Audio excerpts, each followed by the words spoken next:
It's Thursday, April 16th, 2020, and it's not Battleground, it's something else. It's like this thing we do at noon, and usually it's Ezra, the big boss man, but he's busy on a very important assignment, folks. So you've got me, David Menzies, and my ever-lovable co-host, Sheila Gunn-Reid. Hey, how you doing, Sheila? You keeping well?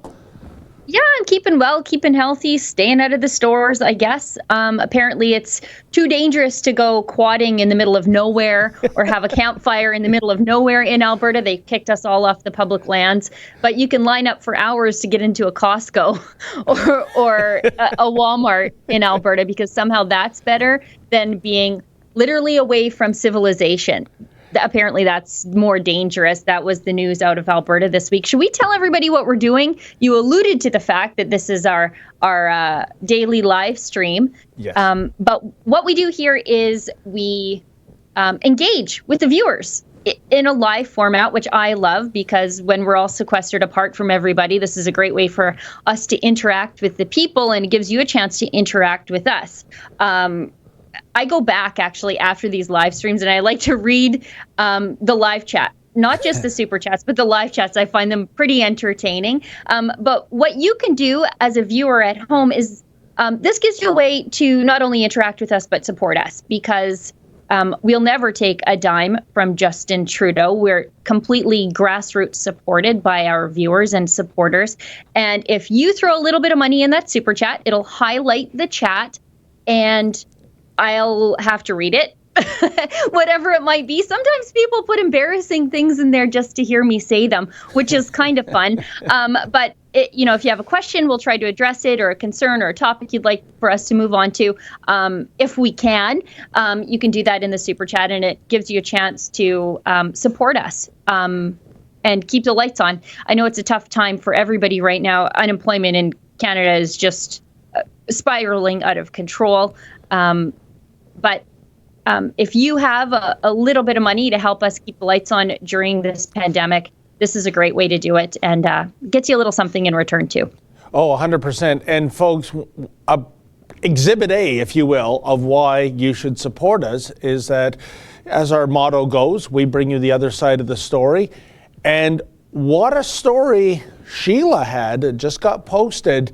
Sheila, that was incredible. I had to view it twice because I couldn't believe what I was viewing. Somehow, our tax dollars, a substantial amount of tax dollars, I believe 830,000, are being sent to the lab that might indeed be responsible for this worldwide lockdown tragedy that's going to cost trillions of dollars to get out of.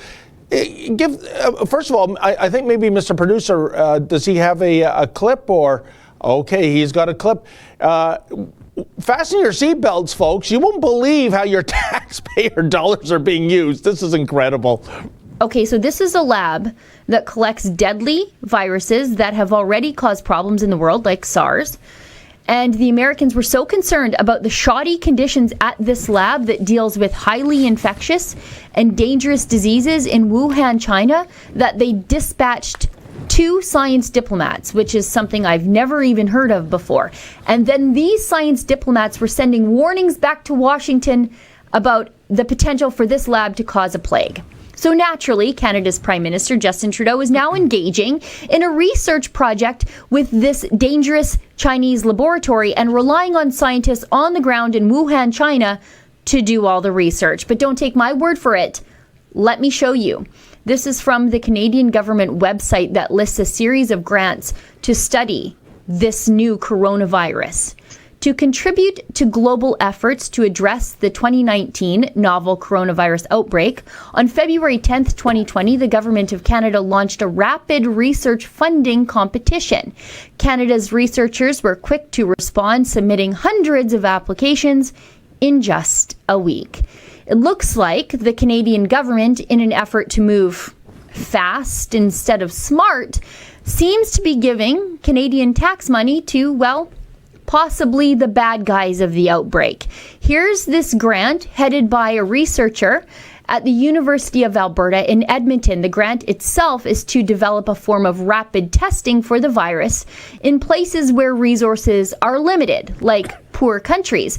It's a noble idea, but unfortunately it includes collaboration with what is possibly the researchers who are the source of the coronavirus disease. Look at this.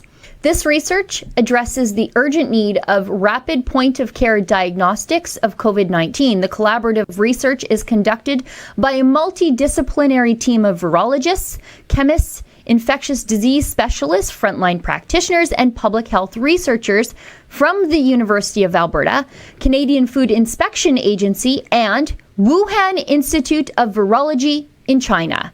Now here's the grant value, $828,000 and change. One more thing, look at this. Our team members in Wuhan, who currently perform the standard diagnostic tests, will lead this effort. Wow, Sheila, so much to digest there. By the way, just so you don't feel bad, I had never heard of the term science diplomats either. In fact, those two professions, if you will, a scientist and a diplomat, you couldn't be more diametrically opposed. I mean, a scientist is all about the dragnet line, just the facts, ma'am. And a diplomat is all about a song and dance where it is inherently PC. It's not about hurting feelings. It has nothing to do with science. A science diplomat is like asking a fish to fly. So I'm going to have to look into that because that's a term I've never heard of before. But Sheila, what is going on here? I mean, the more I read about the origin of this virus, I want to say I don't have proof and no one has proof, and I'm not a conspiracy theorist, but because these pandemics are always coming out of China, I personally think that there might be something going on in terms of biological or chemical warfare research, and something like in a bad science fiction movie goes wrong. But in any event, whatever the case will be, and there'll be literally millions of inquiries once we get out of this soup by nations around the world, why are we in the first place giving money to this lab, Sheila? This is mind-boggling. Well, it's a great question, isn't it?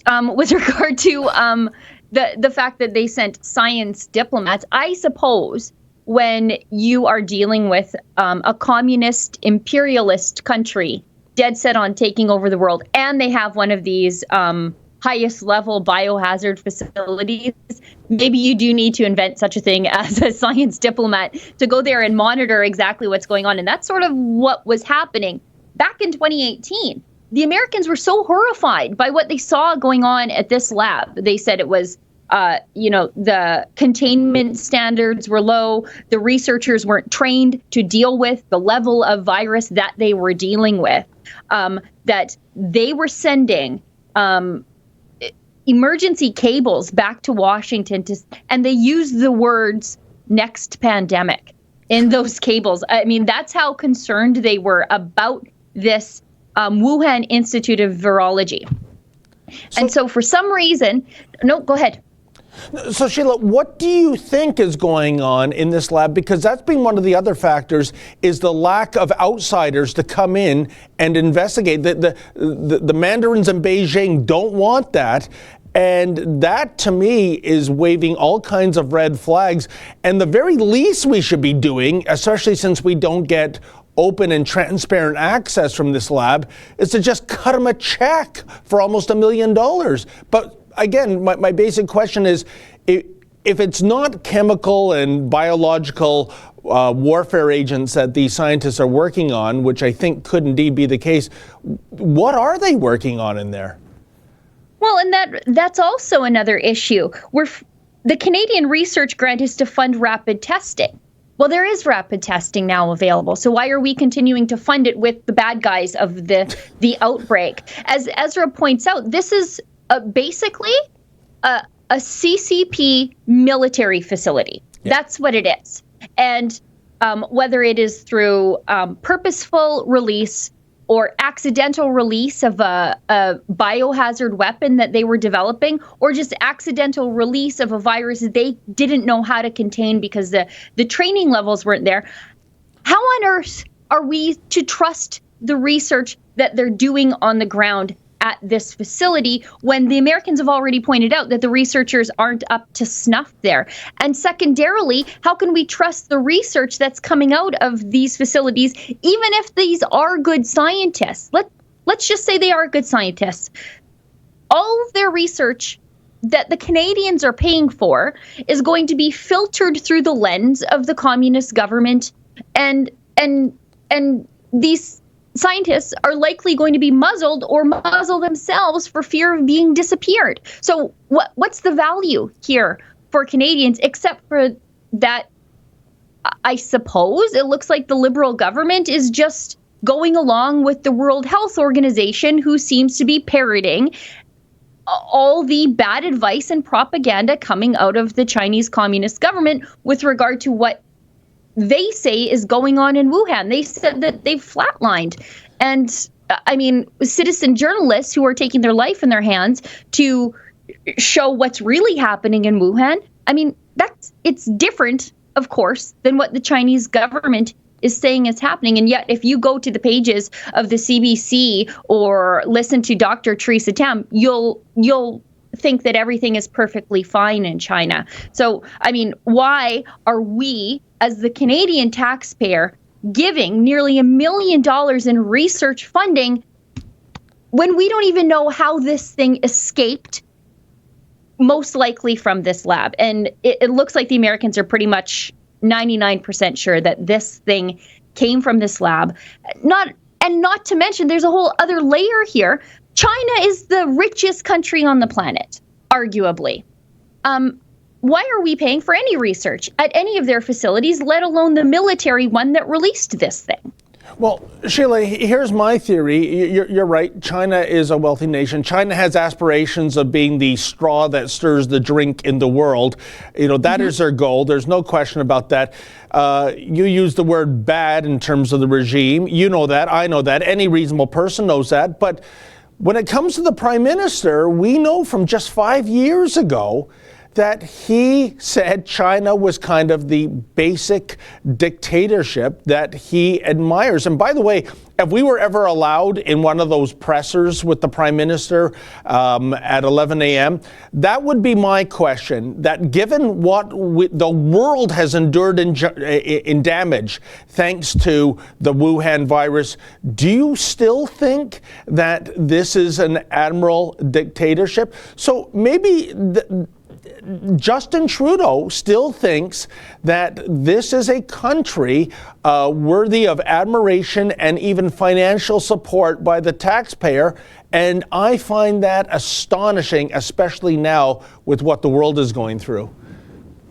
Yeah, it's quite shocking that even now, after all of this, after the initial doctors who were bravely trying to tell the world what really was happening in Wuhan, China, that Justin Trudeau's government still can't condemn China. We have not heard a single condemnation of China from Justin Trudeau, from his health minister, from Theresa Tam, the chief medical officer of the entire country. We've heard no condemnation, and that's because instead of following the facts and following our allies, by the way, in the United States, we're following the advice of the absolutely Chinese-centric, Chinese-polluted World Health Organization. So you're right. We give them our money for this lab. We follow their puppet, the World Health Organization, headed up by the so-called Dr. Tedros, not a real doctor, of course. And I guess the cherry on this stenchful Sunday, Sheila, was back in February, sending what appears to be our emergency supply of PPE equipment to China. And now, oh gracious, we have a shortage here again. This is astonishing. You couldn't write a worse disaster if this was a work of fiction. Yeah, and you know what's the solution here? What stops Justin Trudeau from getting the criticism he deserves? Oh, in the middle of the COVID pandemic, he's going to bail out the media so that he buys, an entire industry full of spin doctors to prevent these sorts of stories from getting out there and catching traction. However, it looks like even some of our mainstream media frenemies, and even some of our friends like Joe Warmington, are taking this story pretty seriously. When you look at what China has done as a result of this virus, China has always sort of been hell-bent on being the world's imperialist power. And they love to strip away civil liberties. Well, China, by virtue of this virus, is still stripping free people in free countries now of their civil liberties now to prevent the spread of this virus. And you've been incredible on this story, covering the just the repeal of freedom because of this Chinese virus. So it's funny how what the Chinese government would love to do to us if they could, our own governments are doing to us now because of a Chinese virus. Well, Sheila, Mr. Producer tells us we have some super chats to get to. By the way, I'm going to put one on the house. What does your shirt say? It's very distracting. I can't make out what that quote says or who's saying it. So can you give me a super chat on the house, Sheila? You're going to love this. Okay. I'll have to move my microphone, so I don't know if it's going to make some noise. Okay. But it says, and you're going to love whose quote it is. It says, "You're not smart enough to tell me how to live," and it is by our friend Kathy Shadle. Wow. Yeah. I thought it was The Rock that said that, but it's Kathy, so that's fantastic. I've had this shirt for years. It's one of my most favorite shirts. I take it out of its very special spot in the closet and I wear it whenever tyranny is knocking at the door. So we've got a bunch of really stupid people in government trying to tell us how to live, and they're just not smart enough to do it. And that's why I think your work to fight these municipal government overreaches, finding people for rollerblading with their kids, this is the perfect shirt for that. But I should read these super chats. You got it. So, oh gosh. And I hope Kathy's watching so she knows how much I appreciate her wisdom. Okay, we've got one from Brett Mack, gives us $10. Bammer from Morocco. I have my crews in the field working in 2 weeks. What is Canada doing? Yeah, we're all shut in.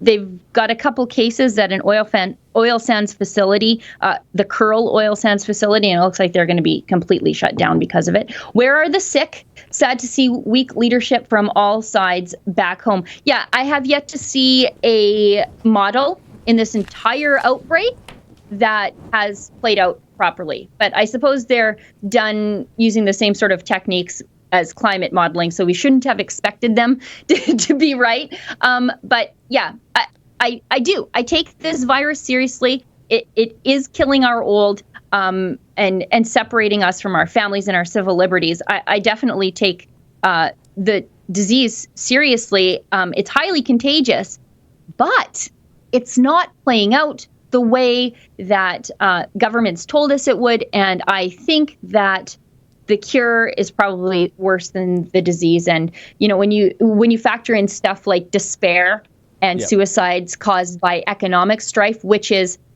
one of the number one reasons that men take their lives, I'm worried about what the future will bring. We've got one from... And Sheila, if I may add, we've learned something in this pandemic, and that is models are not data. They are projections, and some of them have been grotesquely wrong. But anyways, carry on with the super chats, my friend. Yeah, like some of these models are like, we could see 80 deaths or a gajillion deaths. Yeah. And that's the range we're supposed to prepare for. Well, that's ridiculous. Yeah. You can't shut down the economy on, well, there could be 80 or there could be just the apocalypse. That's not fair. Yeah. We've got one from Denis Paymont. He gives us $10 Canadian. Hope I said your name right, Denis. And he says he's our number one fan. Well, that's great. Oh. We've got one from Gabriel Mainville, $10. David, you're the best to me. I like the way you report. Oh, that's nice. Thank you so much. We have the best viewers, don't we, Sheila? That's nice of your wife to write in and use a pseudonym. We've got one from Lori McKinley, gives us $27.99 Canadian, says you are amazing. Doesn't specify which one of us. So I'll just thank you, Lori. I just want to know where these gals were in high school. That's what I want to know, okay? Can anyone super chat that answer in? We've got one from BBB LSD, $13.99 Canadian. Gladly donating so you can help others fight the fascist Trudeau cabal. We've got one from Enzyme. Gives us $6.99 Canadian. The United Nations and the World Health Organization are the world's largest human trafficking ring. There's a reason every country they occupy becomes more unstable. I do know that some of these, and it's not a conspiracy theory, a lot of these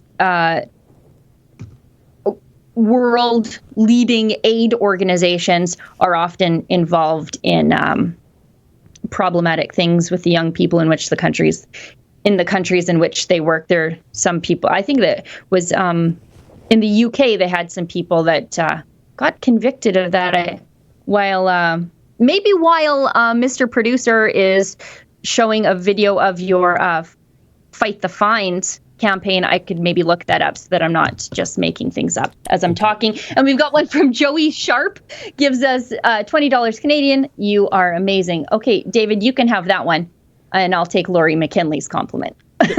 Did you say Tony Stark, a.k.a. Iron Man? Because we're talking about comics before we got on the air. You're admiring that Preacher comic, I believe, or was it the TV series? The TV series. I don't read comic books. I'm a grown woman. I could send some comics along that might change your opinion of the medium, but in any event. Now, you mentioned Fight the Fines, and you mentioned the rollerblading Nelsons. It almost sounds like a circus act, doesn't it? But it was merely a family of four folks. I don't know if you've heard of this story, but on Good Friday, which was last week, it turned out to be anything but good. Todd Nelson and his three young sons went out to the community center to go for a skate. It was an abandoned parking lot. And I don't know does Mr. Producer have some video lined up for that, or we just have the website. So the Reader's Digest version, folks, is that they went out to this parking lot, and it was abandoned because the community center, as well as the library, the baseball diamond, the tennis courts, the basketball courts, the playground, everything was closed. But there was nothing about the parking lot being closed, and very helpful viewers sent me along the actual language of the bylaw, and it doesn't mention parking lots. Well, in any event, a bylaw officer came along. I don't know if the Nelsons were ratted out or this was just a drive-by bylaw officer who saw some, fresh meat to ticket, and they were given $750 fine plus surcharge. I always love this, Sheila. What is the deal with surcharges on an already egregious and enormous amount of fine? But with the surcharges, it went up to $880. So, folks, if you do the math, precisely $220 per skater. And what were they doing? They were four, so they're under the official congregation no number of 5. You can't be more than 5. So they were under 5. They were 4. And they were outdoors in an empty parking lot. All 4 of the Nelsons live under the same roof, so they're family members. Sheila, this was a solution to a problem that didn't exist. As a matter of fact, I would say the most dangerous interaction the Nelsons had that day was with the bylaw officer, because he's the foreign element coming up to them, I would presume, within that dreaded 2-meter social distancing area, because he actually had to hand him that ticket at some point. So I think in the big picture, especially as the weather gets warmer, especially as millions of Canadians are going out of their minds with cabin fever, if they see, and I'm not anti-bylaw officer, I'm not anti-law enforcement, but if they see law enforcement being petty and nickel and diming like the way the Nelsons were nickel and dimed, I think you are risking. You think this is a pandemic? Wait till you have civil disobedience break out when people just can't take it. And by the way, folks, we have launched a new campaign because of what was inspired by the egregious way the Nelsons were treated. And of course, stories from around the world. We had a fellow in the UK had his door kicked in by overzealous law enforcement looking for too many people in his abode, which they did not find. We saw a guy dragged off a bus in Philadelphia. Again, nothing appeared to be wrong in that case. So the name of the website is fightthefines.com. That's fightthefines.com. And it's a two-pronged website. One is if you would like to reach out to us in confidence and tell us your story, well, if it fits the bill of being egregious, we will pay your bill, as in legal bills. We have a fantastic lawyer lined up on this file, and we'll go to bat for you, assuming that it meets our perimeters. Secondly, if you don't have a case in terms of being egregiously dealt with by law or the police department, but you share the pain of these people, by all means, if you have it in you folks, please make a contribution so that we indeed can fund this lawyer to go to bat for these people that are really getting targeted, in many cases, Sheila, for no good reason. Well, yeah, like I can't imagine going into policing thinking I'm going to make my community a better place. I'm going to make it more safe for people. I'm going to defend their rights, to be eventually carrying luggage of migrants across the border and ticketing a dad for being in the middle of nowhere rollerblading with his kids. I just think it is so disturbing that, like these cops are probably just doing what their political bosses higher up the chain are telling them to do. And I think it is just a disgrace to turn the police into this kind of force to do this sort of thing. And I'm really proud of the work that we are starting to do with Fight the Fines and that we will continue to do with Fight the Fines. And that's because once I think we smack down a few of these fines and put these municipal governments back in line and give them a reality check that nobody else is doing right now, maybe it'll make everything a little bit more free for the rest of us. Maybe they'll actually insert a little bit of common sense into some of these so-called social distancing rules that they're putting out there. Like I mentioned it off the hop. In Alberta, like some 60% of Alberta is public or crown land, recreation land. Nobody really owns it. We all own it. And we all use it. And yet right now they're kicking us out of it because if we start a fire, then they don't want the police and the fire department to have to come put out the fire and then violate social distancing because they're close to us or whatever. They don't want to put our emergency services personnel in that sort of risk as we go into fire season, which happens every year. But that's just crazy. That's crazy. I agree. And Sheila, I think you've raised two interesting points. One, I tend to agree in many cases, these aren't the individual officers that are enforcing or not enforcing, depending on what the case might be. It's their political masters. Although, even though I'm a pretty pro-law enforcement kind of guy, I have always come across, and the officers will tell you, that there's always some bad apples. There's always a guy with a chip on his shoulder. Sometimes it ends really badly with somebody being, killed by law enforcement unnecessarily. The second thing is, let's not forget, before this pandemic exploded, it seems like years ago almost in context, but the number one front page story was those rail blockades. And the economy was shut down, not by a virus, but by malcontents and very often criminals just sitting on railroad tracks who were not touched. They were absolutely untouchable, not because the police couldn't do the job, but because they were ordered not to do their job. And this is the thing, even though it seems like a million years away, it really wasn't.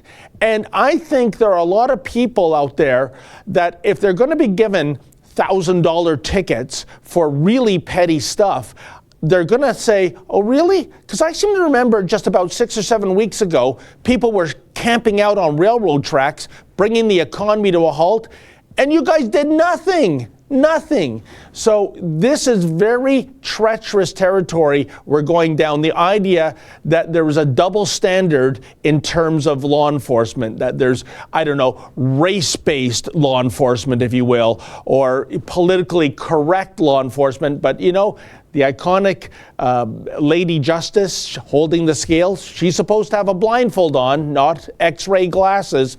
And police have to get back to, you know, calling it properly and not making exemptions in one case, and not overplaying their hand to say a family of 4 that live together inline skating on an empty parking lot. I think it's going to come to a real head when the weather gets nicer. Oh, yeah. And when the models continue to not be accurate with regard to the disease. You're going to have people saying, you can't ticket all of us. You can't. And they're just going to go out. They're just going to say, we've had it and we're going out. Now, the police are still going to ticket as many people as possible. And I suppose that's where we come in to help those people. But I think they're going to have an insurgency on their hands that I don't think the police are going to get under control, because they're not doing things like other countries where they say, yeah, you can just go outside, just wear a mask or whatever.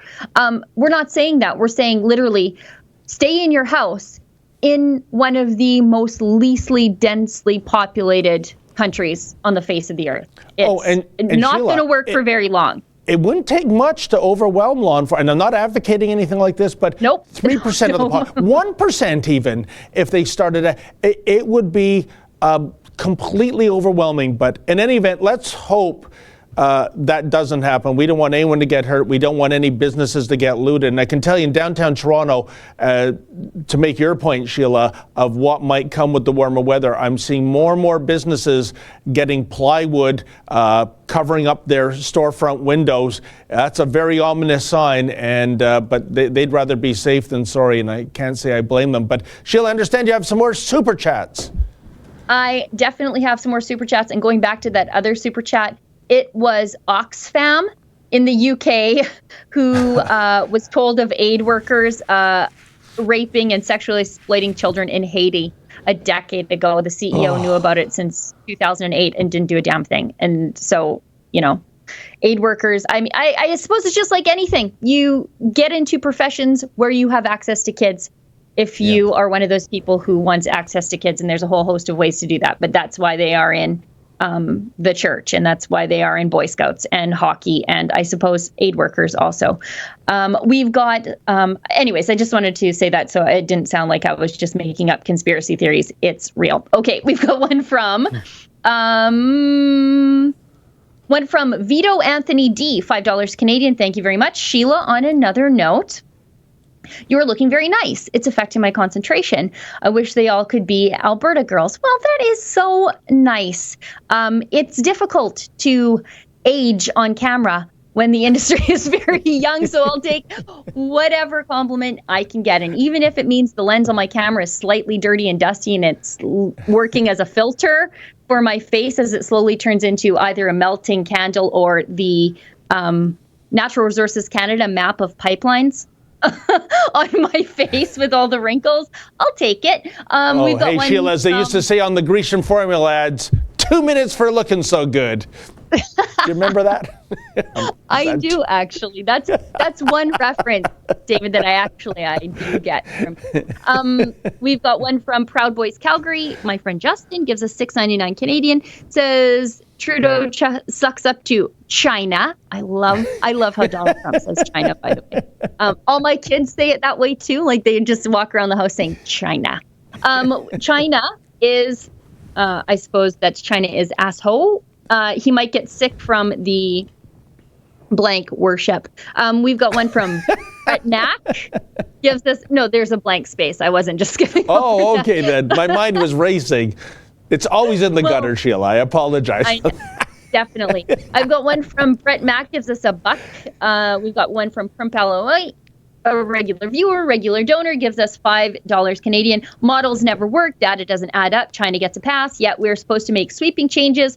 Coronavirus, the new climate change. It's actually, I think, probably going to be the template for climate change activists to say, okay, well, this is what we did when there was this actual emergency. By the way, we've been calling climate change an emergency for, 10 years, but more specifically, I would say probably the last 3 or 4. But then again, this is what we did with this emergency. Let's just overlay all these horrible things to deal with the climate emergency that our government thinks is real, but obviously isn't. Oh, and Sheila, I would add here, you did a fantastic commentary earlier this month showing that, well, on the one hand, what's sort of a silver lining in a perverse way about this true crisis is that the likes of Greta and David Suzuki and Al Gore, they've kept their mouths shut about their preachy ways of saving the planet while they do everything in their power to embrace the behavior that they're blaming us for destroying the planet. But CBC Kids had Justin Trudeau on, and this climate change business isn't going away. They had those planted questions that when things get back to normal, you can expect more of the anti-oil sands, the anti-plastic, the anti-fossil fuels mantra to come out. He's still indoctrinating kids with the state broadcaster, even though we are going through these terrible times. And where would we be without plastics and the oil sands if we had to cope with this? Well, and going back to the one silver lining, that silver lining in the cloud is even a little bit bigger, because now that a real emergency, depending on how seriously you take the coronavirus, is upon us, now they've canceled the United Nations Climate Change Conference, and they might telecommute to it. So it takes a virus, a deadly virus, to cancel the private jets to this big, huge, carbon-addicted climate change conference that the UN holds every year. That's when they cancel it, but not when carbon is going to kill us all, but rather when a deadly virus is going to kill us all. And it reveals just how seriously even the climate change activists take their own talking points. Obviously not at all, because if they actually thought carbon was deadly, they would have canceled this conference. Instead, it took a disease. You know what, Sheila, that's an excellent point. You've always made that point. You don't have to jet set in. You can use Skype. You can use Zoom. You can have your conference. But clearly, it's all about the perks. They want to go to an exotic destination. They want to do the wine and dine. They love the limo rides. And similarly, on a more local, focus, before this outbreak happened, one of the huge stories in Ontario was, of course, those rotating Ontario Teachers Union strikes. And one of the big bogeymen, in addition to class size, was e-learning. Ooh, e-learning. We can't have that. Where would kids be right now without e-learning? So it looks like it can happen, right? If there's a will, there's a way. It looks like it's not so bad after all, is it? I mean, the hypocrisy, Sheila, is astounding. Yeah, it's funny, isn't it? All of a sudden, it takes a virus for me to be right about everything. I love single-use plastic. I have a Google alert set for single-use plastics because I love talking about how great they are, because they're perfect. Yep. You use them, and then they're perfectly inert, and then you can burn them, so you get to use them a second time, and the second time you create energy with them. They're magical. And everybody has been treating them like they're toxic. And now all of a sudden, everybody loves them. Hospitals need them. These virtue signaling grocery stores and municipalities are like, nope, leave your E. coli bag at home and use this bag. It's wonderful. I've always said that parents are the first educators of their kids. And then all of a sudden, now school boards are realizing that too. I don't like to go to town. I don't like to eat out. I think it is important to have your dinner around your kitchen table with your family every night. That's just how I was raised, and it's how I'm trying to raise my kids. And all of a sudden, the whole world is doing that. And I think it's kind of great to be right about a lot of things in society. It's just sad that it took a plague. We have still more super chats, though. Okay, that's great. We've got one from Proud Boys Calgary, gives us $2.79 Canadian, and he explains his last super chat by saying it took a lot of edits for YouTube to let me send the last one. We've got one from Brent Mack for $20, says, hello, Sheila, a follow-up. I keep my malaria medication close to. I believe you're talking about hydroxychloroquine. Some liberal arts major on CBC isn't going to tell me what to put in my body. My body, my choice. Isn't that what they always say? I see what works. 10 years of living here and through H1N1 too. Take care. Yeah, a lot of people don't want hydroxychloroquine to work because Trump was one of the first leaders to talk about the efficacy of it. So they really would rather, as Ezra points out in his live stream, they'd rather not get better from hydroxychloroquine than have it work and then Trump be right. And that's just a sad state of affairs, isn't it? And the new narrative, Sheila, as more and more promising research surfaces on that particular chemical, suddenly it's Andrew Cuomo's leadership is bringing this to the same people, just like 6 weeks ago, denouncing Trump for this, have now flipped 180 and they approve it, but they're giving the credit to one of their own. It is astonishing. Yeah, it really is. It's very strange. It's like the mainstream media, they're trying to gaslight the entire nation. The entire nation is tuning into Trump's press conferences, even if CNN refuses to run them. Like, so what if CNN refuses to run those press conferences? So what? The people who are at the airport, which is like absolutely zero right now, aren't going to see CNN? You know, like the fact that airports are closed must be hammering CNN's viewership. So, yeah, I mean, stupid thing for CNN not to cover these press conferences. I mean, if people want the news, then they just go over to Fox, which is helping their competitor. But CNN, not known for being bright, but they're pretending like the nation isn't watching Trump's press conferences to have heard Trump talk about hydroxychloroquine. All of a sudden, no, Cuomo's the guy pushing this. It's very crazy. Yeah, they think the country's hard of remembering. We've got one from Denis Pema, gives us $3 Canadian, says thumbs up. We've got one from Joey Haig. I'm sorry, I don't know if it's soft G or a hard G. It gives us $5, says, I walk the Bruce Trail, a beautiful place. Trudeau, stop me from my freedom. I dare you. The wilderness is my home. I appreciate that sentiment very much.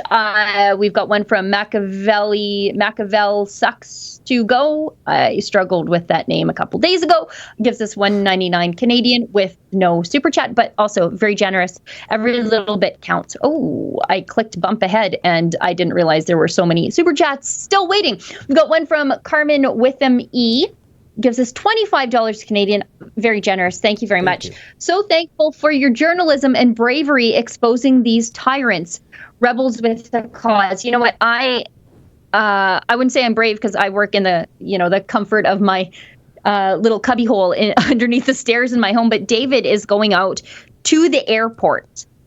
And I want to reiterate, there are CBSA officers at Pearson Airport getting the coronavirus for interviewing people, because they're interviewing people, whatever brief interview they give you as you go through customs. CBSA officers are getting the coronavirus. David is interviewing people at Pearson also. And so he's putting himself and to some extent his family sort of in harm's way. Although, David, you're very responsible. You do wear a mask. You do social distance. You've got your microphone on a stick, but you are doing something that nobody else is doing. And I know the other journalists in the country are scared to do. So thank you for that. Well, thank you. And every night I go home and I boil myself. Well, and you did take that test on air. Yes. Well, that's true too. We've got one from Suka Killer, gives us $50 Canadian. Holy moly. Thank you very much.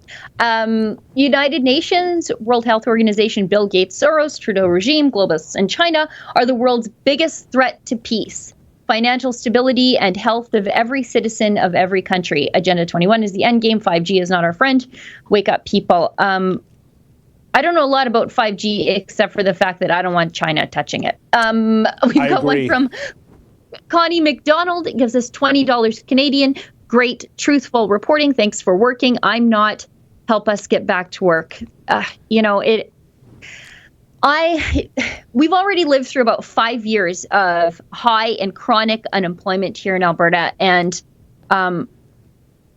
it's tough. It's when, for example, like for me, if my husband is still working, and I know so many people aren't, you sort of have a level of survivor's guilt when you know that, colleagues of your family or people that you camping with, or just people around the neighborhood and your kids' friends, their parents, when they're all of a sudden not working, it's very hard. It's not as hard as what they're going through, but it is emotionally trying for everybody in the entire province. And now to see that spill over into the rest of the country, and we're not in a position to help in Alberta the way we normally do when economic troubles befall the rest of the country, it's terrible. It's terrible, and I feel so terribly for everybody who's lost their jobs. I do too, Sheila. Because I think an overreaction by the government. And I think, really my heart does go out to people, even if they're being financially compensated by EI and the other various programs, just the tedious nature of staying at home. I mean, it's one of the perverse ironies, isn't it, Sheila? Like, I can tell you in the Greater Toronto area, traffic has never moved better. Our version of a zombie apocalypse isn't that there's nothing on the roads. It's just that traffic moves the way it should be moving. But traffic is moving. Gas prices are at levels we haven't seen in decades. And yet there's absolutely nowhere to go. You can't go to a sports match, you can't go to the theater, you can't go to a movie. And my heart does go out to, I think it's fortunate that we're working. I've always, in a way, one of the greatest Canadian ad campaigns was one for London Life. It was called Freedom 55, and it had the Muskoka chair, the iconic Muskoka chair on a Caribbean beach. And the idea was that if you were smart enough with your money, there's retirement for you. You could hit retirement at 55. You could sit on that beach in that Muskoka chair. Now, Sheila, just think of that. 55 years old. Basically, you're just a little over the halfway mark of an average Canadian lifespan.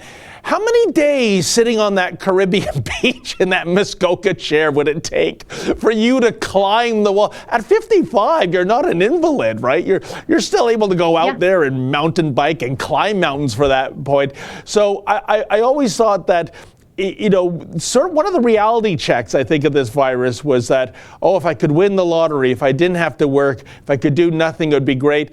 You know what? It doesn't take that long before you get antsy just to even get back to work, maybe even to a job that you really didn't like 100%. So, hang in there, folks. I feel for you. And of course, the big question, as always, Sheila, and maybe you can offer a prediction. When do you think things are going to get back to normal? I think governments are going to be forced by outraged citizens to consider opening things back up. It's interesting. Probably by the end of May, beginning of June. I don't think you can keep people in their houses in the summertime. I just don't think you can. Not in Canada either. Especially Alberta, where it's snowing still. So don't take that little window of sun from us, and we're not going to let you take it. I also think, going back to your point about people working, sure, the government is supporting, I suppose, to some extent, some people, but there's dignity in work. And for a lot of people, they've never not worked. They've never not been supporting themselves. And I know this is especially hard on men because for men, and correct me if I'm wrong, but a part of your self-worth comes from being a provider for your family. And it's very almost humiliating and undignified to look to the government to support you so that you can support your family. And, I think the psychological and emotional fallout from all of this unemployment has yet to hit us. I'm worried about it. I'm very worried about that too, Sheila. You make good points there. We've got one from Manuel Avila, $5 Canadian. you are so absolutely right about the current wrong behavior of our law enforcement agencies. Yeah, I hope we are right. I think we are right. And I think they're about to learn a very difficult lesson. And I'm sort of glad that we're going to be the ones to teach them, because I suppose we're journalists, but we're also a de facto civil liberties law firm. We just hire out the lawyers instead of being lawyers ourselves. Well, someone's got to do the civil liberties stuff, right? I mean, doesn't seem to be currently done here in this country. I'm a member of I joined these journalistic organizations. I'm not a member of CJFE because I think those people are crazy, Canadian Journalists for Free Expression, because they actually do censorship campaigns. But I am a member of some of these journalist guilds and associations meant to defend journalists. And I pay my dues to them so that I can say, when, in good conscience, when we are doing the business of fighting for civil liberties and free speech and the free press in the country, hey, I gave you $70 this year and you happily took it from me so that I could be a member of your useless organization, and you held yourself some fancy gala in Toronto, and we're out here grinding it out for free speech. And so I happily send them whatever $70 or $20 or whatever it is a year, depending on these whatever organization it is, so that I can rub it in their face when they don't come to help us. Yeah, a fancy gala. I'm not above that. You mean kind of like last May 4th, if I've got my dates correct, Sheila, when I went to World Press Freedom Day. It was taking place at Chorus Entertainment, and the keynote speaker was Mariam Monsef. And not only would she not answer my questions as I attempted to scrum her, but my cameraman Efren and I got booted out of the building. This is World Press Freedom Day. But if you're not a trained SEAL, singing from the government-approved song sheet, no freedom for you. That's what I discovered last May 4th. I wonder if World Press Freedom Day will be held next month too, Sheila, or will that be under the kibosh because of the pandemic? We'll see, and if it is, I'll try to get in again. What I do know is, on World Press Freedom Day, we won't be able to ask any sort of questions. I can promise you that much. The one organization I'm a member of that seems to be the most expensive but useless organization is PEN Canada. I don't know why. $70 a year. They send me an email once every 90 days, reminding me about the awards they give to people who have done absolutely nothing. These journalists in Canada are defending freedom, and I'm like, I've never even heard of that guy. Who's that guy? What did he do? Oh, he wrote some story based on access to information. And it's like, well, I do that 4 days a week. But whatever. Take my money. Okay, we've got to keep going. We've got one. Holy moly. We've got one from Gary G.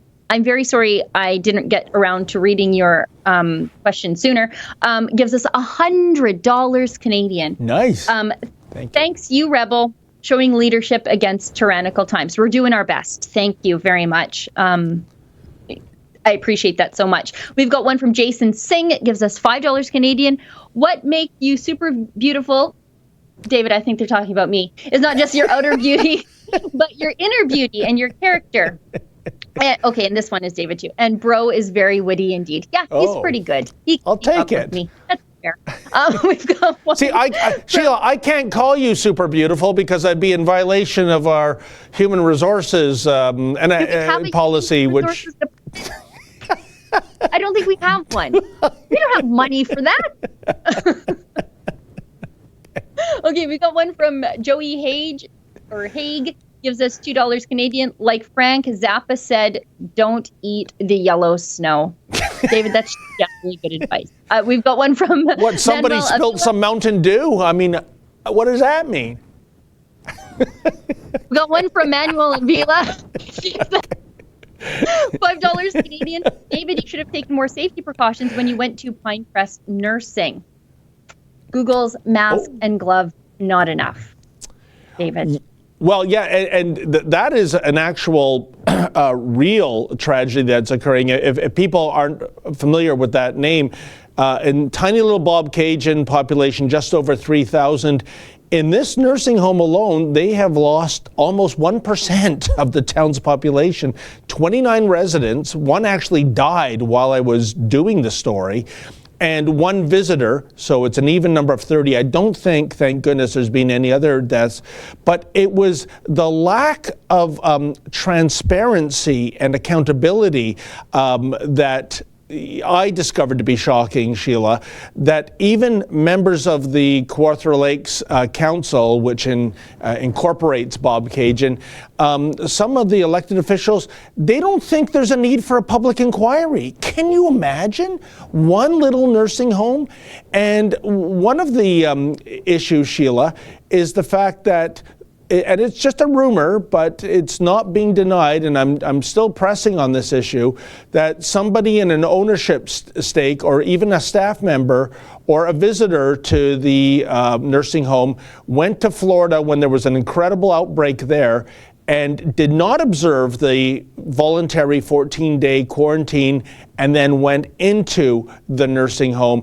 And man, this is exactly why you need a public inquiry. But I'll tell you, Sheila, when I went to Kawartha Lake City Hall, what I thought was very telling was the fact that the three flags were, the Canadian flag, the Ontario flag, their own municipal flag, none of them were at half staff. And if that doesn't bring down your flags to half staff, what is it? And, the scuttlebutt is that they just want this to go away. Cottage country season is around the corner. That's very profitable. You know what it reminds me of, Sheila? In the movie Jaws, remember the mayor of the town didn't want the beaches closed down on the July 4th weekend because the merchants make so money. Well, I got to tell, the people in that neck of the woods, it's looking like there isn't going to be a cottage country season, or at least it's going to be very abbreviated. And you cannot hide, you cannot sweep under the carpet 30 people dying from the same facility. It's ridiculous. I think what's happening in these nursing homes, and to some extent something similar is happening in Alberta.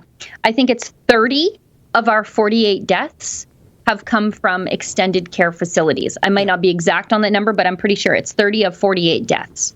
So, and the flu, if you look at the flu statistics, I don't know if Ontario publishes their annual flu statistics, but in Alberta, we get to see when it was peaking, and how many of those deaths came from extended care facilities.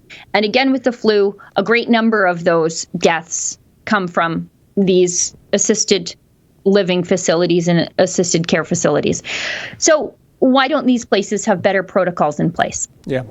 Because they are dealing with highly infectious diseases that kill our elderly every single year. Why don't they have better protocols in place? In Alberta, we just now, after we had home healthcare workers and these workers in these assisted care facilities they can work in multiple locations. Well, if one location has an outbreak, why do we have that worker going to another location after working in a place with an outbreak? That seems outrageous to me. And that has to change. Well, it is changing now. However, they announced the changes last week, and I think they have until the 23rd to implement them. Well, that's a week away. That's too long. That's a lot of senior citizens being put at risk. I mean, there needs to be a real assessment of what happens in these care facilities. And I'm not saying, I'm the last person who would ever say that they need to be provincially run. But I'm saying they need to have better standards and they need to have better regulation and monitoring in these facilities, because they are, every year, every single year, infectious diseases tear through these and jeopardize the lives of our grandparents. And something has to change. We have to get through the rest of these because we are at 10:59, David. Okay. Okay. Go for it. Justin, I know we never get to all the things we want to talk about, and then it's hard to even get through the super chats because we just talk. Justin McDonald gives us $5 Canadian. Thank you for exposing the real side of the story. When will the fake news media outlets tell the truth? $830,000 for a lab in China is insane. Yes, I agree. We've got one from Abu Baker Al Puff Daddy with the great name, gives us $50 Canadian. Thank you very much. David and Sheila, Marvel or DC? I'm going to defer to David because he's the comic book nerd. And I only watched Preacher on Amazon because I think everything has to do with the devil. So that's why it interested me. So David, what do you think? Marvel or DC? Okay, as that movie title goes, it's complicated, which is to say, when I grew up in the 60s and 70s, you had to be clueless to be buying DC Comics, even though they had the holy trinity of characters, Batman, Superman, and Wonder Woman. But Marvel Comics was where it was at, and no question. However, since Disney has got a hold of the Marvel franchise, the quality, and basically they only bought it for the movie rights. They don't care about the comics anymore. That's taken an express elevator into the gutter. So most of the quality stuff, if I had to choose today, it is DC. Yeah, so what a difference a few decades makes. There you go. I knew that would be a big, long, boring answer that I didn't care about. We've gone from, but I appreciate the super chat and I learn more about David every day. We've got one from Joey Haig, $5 Canadian. Again, don't eat the yellow snow means don't trust the Chinese government. Oh, I didn't. David, I think we're at 11:01. Oh. According to my computer, or whatever it is, wherever you're at. In the center of the universe, I believe that's 1:01. Yeah, it's past lunchtime, so I guess what you're hinting at is you got to get out and milk the cows and run down the horses and wash the. Do you wash chickens out there on the farm? How does it work with the chicken? What do you do to the chickens? Do you wash chickens in town, David? Do you? Anyways, one last super chat, and then we're going to wrap it up, Sheila. Is there one last super chat? Could you send that to me? Did I miss one? Oh, here it is. Tyler Beach. Thank you, Justin, Mr. Producer.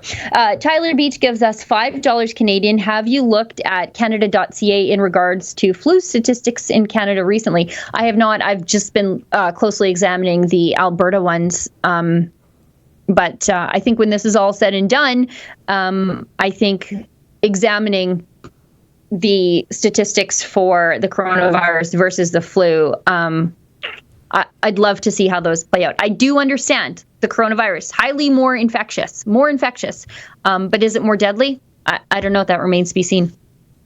And also we have to look at, is New York City with its density, with its population, exactly the same kind of environment as, say, where you live in northern Alberta? And that's another thing that we have. It's not a one-size-fits-all solution to every community. You know what? Say. That's another point where I am proved right. I don't like public transportation. And yet in New York, everybody takes public transportation. They ride around on those filthy subways. The city is completely anti-car. Maybe cars are the way to go if you don't want to get a deadly bug on your commute. And you know what? I've heard a rumor, Sheila, that the likes of Vespas, electric bicycles, those sales have spiked because people, even in the winter, they'll wrap up just to be away from those public transit petri dishes on wheels. They'll endure the elements. They'll get snowed on, rained on, but at least I've got fresh air and I don't have to be around anyone who's potentially infectious. But in any event, we must wrap it up because it's 3 minutes past.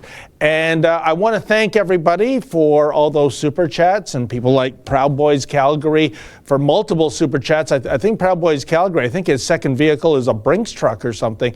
But without you folks, we are nothing. And thank you so much for continuing to contribute so that we can continue to bring you the other side of the story. And moving forward, everybody stay safe. We're enduring this together. We'll get through this together. And once again, thank you so much for tuning in. And thank you for the super chatters for your generosity. Good afternoon.